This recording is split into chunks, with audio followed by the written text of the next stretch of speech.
Hello guys, ഇന്നത്തെ video ഒരു കൊടൈക്കനാൽ യാത്രയാണ് കേട്ടോ. ആക്ച്വലി ഞങ്ങൾ കൊടൈക്കനാലോട്ടല്ല പോയത്, പളനി വഴി കൊടൈക്കനാൽ ഒന്ന് ജസ്റ്റ് കറങ്ങി പോന്നു. ഒരൊറ്റ ദിവസം കറക്കം. ആ ഒരൊറ്റ ദിവസം കൊണ്ടിട്ട് തന്നെ ഞങ്ങൾ ഓൾമോസ്റ്റ് കവർ ചെയ്തു. എല്ലാം എന്ന് പറയുന്നില്ല, എന്നാലും ഓൾമോസ്റ്റ് ഭാഗങ്ങൾ ഞങ്ങൾ കവർ ചെയ്തു. അതായത് നമ്മുടെ Guna cave, pillar rock, dolphin nose, suicide point, പിന്നെ കൊടൈക്കനാലിലെ ലേക്ക്, അങ്ങനെ ഓൾമോസ്റ്റ് എല്ലാം നമ്മൾ കവർ ചെയ്തു. അപ്പോൾ നമ്മൾ ആദ്യം പോയത് ഗുണ കേവിലേക്കാണ്. അത്യാവശ്യം നല്ല ക്രൗഡ് ഉണ്ടായിരുന്നു നമ്മൾ ചെന്ന ദിവസം. വീക്കെൻഡൊന്നും അല്ലായിരുന്നിട്ട് പോലും അത്യാവശ്യം നല്ല ക്രൗഡ് ഉണ്ടായിരുന്നു. അതിപ്പോൾ നമുക്കറിയാമല്ലോ, നമ്മുടെ മഞ്ഞുബൽ ബോയ്സ് ഇറങ്ങിയ പിന്നെ അവിടെ എന്നും ആളാണ്. ഇപ്പോൾ ഈ പാസ്സൊക്കെ ഏർപ്പെടുത്തിയിട്ടുണ്ട് അങ്ങോട്ടേക്ക് ഇങ്ങനെ ക്രൗഡ് കൂടുന്നത് കൊണ്ടിട്ട് കൊടൈക്കനാലിലേക്ക് പാസ് ചെയ്യാൻ വേണ്ടിയിട്ട്. നമ്മളും ഈ പാസ് എടുത്തതിന് ശേഷമായിരുന്നു നമ്മുടെയും യാത്ര. അപ്പോൾ നമ്മുടെ മഞ്ഞുമൽ ബോയ്സിൽ നമ്മളിപ്പോൾ ചരിത്രം മുഴുവൻ ഏകദേശം ഗുണ കേവിൻ്റെ എല്ലാവർക്കും തന്നെ അറിയാവുന്നതാണ്. മലയാളികൾക്ക് മാത്രമല്ല, പുറം നാട്ടുകാർക്കും ഗുണ കേവിൻ്റെ എല്ലാ സവിശേഷതകളും ആ സിനിമയിൽ നല്ല വ്യക്തമായിട്ട് കാണിക്കുന്നുണ്ട്. അപ്പോൾ ആ സിനിമയിൽ പറയുന്നത് പോലെ തന്നെ ഗുണ കേവ് ആദ്യം അറിയപ്പെട്ടിരുന്നത് ഡെവിൾസ് കിച്ചൺ എന്നാണ്. 1821 ബ്രിട്ടീഷ് ഓഫീസറായിട്ടുള്ള ഒരു BS വാർഡാണ് ഈ ഗുഹകളെ ആദ്യമായിട്ട് രേഖപ്പെടുത്തിയത്. അദ്ദേഹം തന്നെയാണ് ഈ ഗുഹയ്ക്ക് നമ്മുടെ ഡെവിൾസ് കിച്ചൺ എന്നുള്ള നാമകരണം ചെയ്തത്. പിന്നീട് നമ്മുടെ കമലഹാസൻ അഭിനയിച്ച ഗുണ എന്ന് പറയുന്ന ചിത്രം അവിടെയായിരുന്നു ചിത്രീകരിച്ചത് ഏറെ ഭാഗങ്ങളും. അതിനുശേഷമാണ് ആ സ്ഥലം ഗുണ കേവ് എന്നുള്ള പേരിൽ അറിയപ്പെടുന്നത്. അപ്പോൾ ഇപ്പോൾ നമ്മൾ എല്ലാവരും വിളിക്കുന്ന പേര് ഗുണ കേവ് എന്ന് തന്നെയാണല്ലേ. നമ്മൾ ആരും ഡെവിൾസ് കിച്ചൺ എന്നുള്ള പേരിൽ അവിടെ വിളിക്കാറില്ല.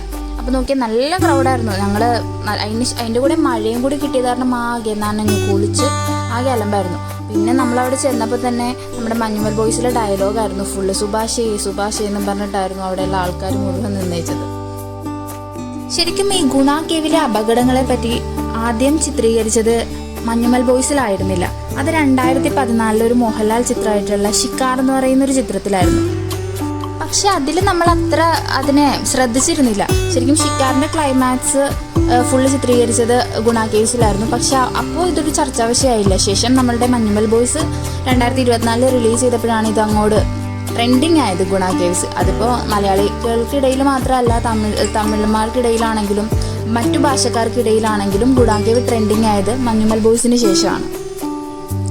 അപ്പോൾ ഇതവിടെ നമ്മൾ മേളിലൊരു ഒരു സ്റ്റെയർ പോലെ ഇട്ടിട്ടുണ്ട്. അവിടെ നിന്ന് എടുത്തിട്ടുള്ള വ്യൂ ആണ് കേട്ടോ. ഒരു പില്ലറിൻ്റെ വ്യൂ ആണ്. ആ മേളിലുള്ള നമുക്ക് കാണാം ആ ഗ്രില്ല്. ആ ശരിക്കും ആ ഫിലിം കണ്ടവർക്ക് അവിടെ കണ്ടു കഴിഞ്ഞിട്ട് നമ്മളവിടെ പോകുമ്പോൾ നമുക്ക് അവിടുത്തെ ഓരോ സ്പോട്ടും ആ ഫിലിമിൽ കാണിച്ചത് ഇതായിരുന്നല്ലോ എന്നുള്ളത് നമുക്ക് ഇങ്ങനെ മൈൻഡിലേക്ക് റീകളക്ട് ചെയ്ത് വരും. ഇത് അവിടെ ഒരുപാട് ഫിലിമിൽ കാണിക്കുന്നത് പോലെ തന്നെ ഇങ്ങനെ ഗ്രില്ല് അടിച്ചിട്ടിട്ടുണ്ട്. അതായത് ഡേഞ്ചറസ് ആയിട്ടുള്ള കേവ്സൊക്കെ, ഉള്ളിലേക്ക് പോകുന്ന കേവ്സൊക്കെ ഇങ്ങനെ ഗ്രില്ല് ചെയ്തിട്ടിട്ടുണ്ട്. ഗ്രില്ല് ചെയ്ത് ആരും ഇനി അങ്ങോട്ടേക്ക് വീഴാണ്ടിരിക്കാൻ വേണ്ടിയിട്ട്. നമ്മൾ ആ ഫിലിമിൽ കാണുന്നത് പോലെ തന്നെ നമുക്ക് മുഴുവനായിട്ട് കാണാൻ പറ്റില്ലെങ്കിലും കണ്ടോ, ആ ഒരു വളരെ നാരോ ആയിട്ടുള്ളൊരു ഭാഗത്തുകൂടി നമ്മൾ ആ വീഴ്ച കാണിക്കുന്നുണ്ടല്ലോ ശ്രീനാഥ് ബാസിയുടെ. അപ്പോൾ ശരിക്കും അതുപോലെ തന്നെ ഒരു നാരോ ആയിട്ടുള്ളൊരു ഭാഗത്തു കൂടി തന്നെയാണ് കേട്ടോ ആ കേവ് കണ്ടത്. ഇങ്ങനെ പല കേവ്സ് ഉണ്ട്, പല സ്ഥലത്തും ഇതുപോലെ തന്നെ ഗ്രില്ല് ചെയ്തിട്ടിട്ടുണ്ട്. അതിൻ്റെ അകത്തൊരു ഭാഗമാണ് ഈ കാണിച്ചത്. ശേഷം നേരെ നോക്കി നമ്മുടെ ചന്തു ഇരുന്നിരുന്ന ഒരു ഭാഗം ഉണ്ടല്ലോ, ആ ഭാഗത്താണ് ഇപ്പോൾ കയറിക്കൊണ്ടിരിക്കുന്നത്.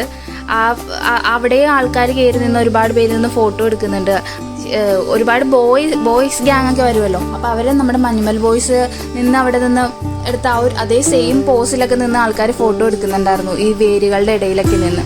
ഒരുപാട് പേര് ഇവിടെ ആയിരുന്നു മെയിൻ ഫോട്ടോ സെക്ഷൻ്റെ ഒരു സ്പോട്ട് ഇവിടെ തന്നെ ആയിരുന്നു കേട്ടോ.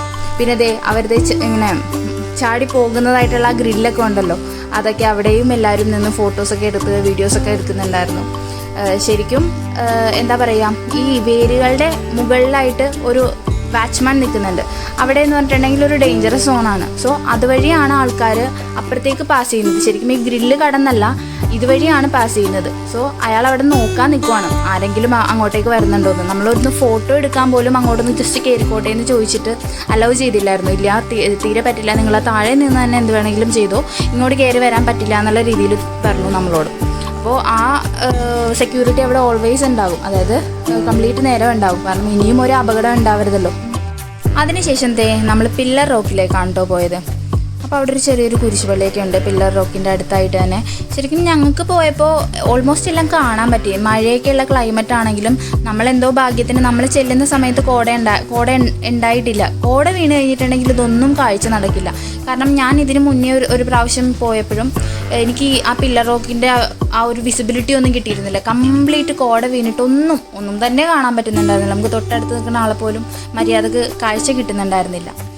അതിനുശേഷം നമ്മൾ ഡോൾഫിൻ നോസിലേക്കാണ് കേട്ടോ പോയിരുന്നത്. അപ്പോൾ അങ്ങോട്ട് പോകുന്ന വഴിക്കുള്ള വ്യൂ ആണിത്. അങ്ങോട്ട് പോക്കൽ ഇച്ചിരി കഷ്ടപ്പാടായിരുന്നു. കാരണം മഴ വീഴുന്നത് കൊണ്ടിട്ട് അത്യാവശ്യം സ്ലിപ്പായി കിടക്കുമായിരുന്നു. ഏകദേശം ഒരു 1.5 മണിക്കൂർ പിടിക്കും. നമ്മൾ കുറച്ചൊരു ട്രെക്ക് ചെയ്യാനുണ്ട്. താഴേക്ക് ഇറങ്ങി മേളിലേക്ക് കയറാൻ വേണ്ടിയിട്ട് അത്രയും ടൈം പിടിക്കും. അപ്പോൾ പോകുന്ന വഴിയിലുള്ള ഒരു വ്യൂ ആണിത്. അതായത് കുറച്ച് താഴേക്ക് ഇറങ്ങി വരുമ്പോൾ അവിടെ ഒരു ചെറിയൊരു ടീ സ്റ്റോൾ ഉണ്ട്. നല്ല മനോഹരമായിട്ടുള്ള വ്യൂ ആയിരുന്നു കേട്ടോ അതിൻ്റെ ഫ്രണ്ടിൽ.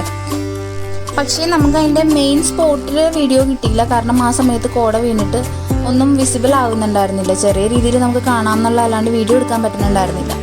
സോ നമുക്ക് ആ മെയിൻ സ്പോട്ടിലെ വീഡിയോ എടുക്കാൻ വേണ്ടി പറ്റിയില്ല. ശേഷം നമ്മൾ കോക്കേഴ്സ് വാക്കിൽ പോയി. അവിടെയും ഇതുപോലെ കോടയായിരുന്നു. ബാക്കി വിശേഷങ്ങളുമായി അടുത്ത വീഡിയോയിൽ